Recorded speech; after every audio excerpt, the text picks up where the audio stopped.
Mired in controversy and scandal, this morning the nation's first Hispanic Attorney General announced he is calling it quits. Yesterday I met with President Bush and informed him of my decision to conclude my government service as Attorney General of the United States effective as of September 17, 2007. Administration officials say the move was entirely Gonzalez's decision. They say the Attorney General sent President Bush a resignation letter on Friday, and the president refused to accept it. On Sunday, the longtime friends met in person in Texas, and according to officials, the president then agreed to the resignation reluctantly. It's sad that we live in a time when a talented and honorable person like Alberto Gonzalez is impeding from doing important work because his good name was dragged through the mud for political reasons.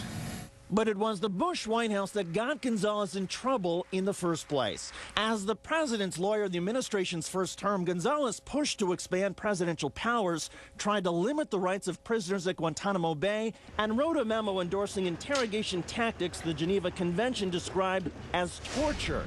As Attorney General in the second term, Gonzalez oversaw the political firings of these federal prosecutors. He followed that by misleading Congress.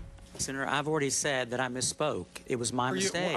Then Gonzalez appeared to perjure himself when he testified about a separate issue, the terrorist surveillance program. I do not find your testimony credible, candidly. The Gonzalez controversy over the TSP climaxed over a dramatic late-night sequence of events first described by former Deputy Attorney General James Comey.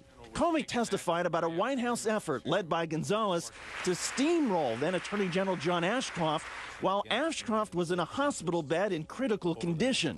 I thought I just witnessed an effort to take advantage of a very sick man. Gonzalez insisted his actions were appropriate. But there are no rules governing whether or not General Ashcroft can decide.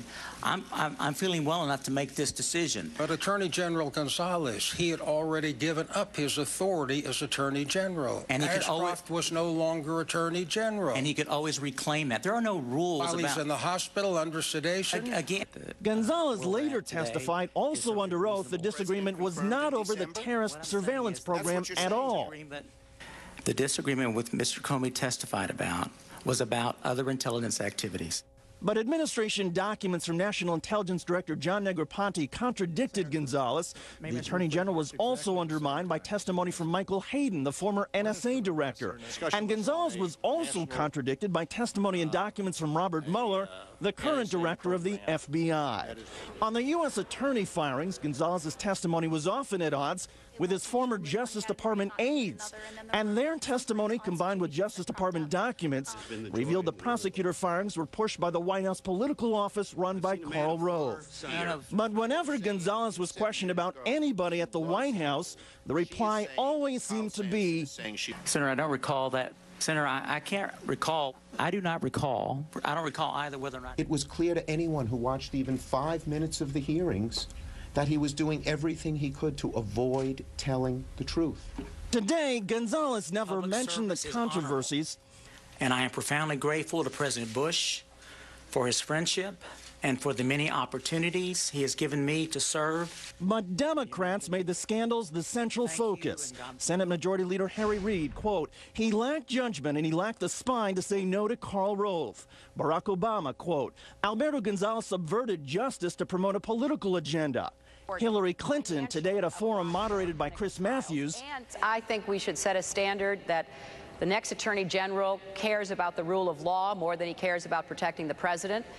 What I really found surprising was it took so long for the president and the administration to come to their senses.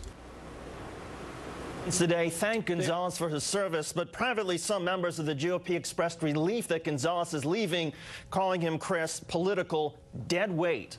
Chris?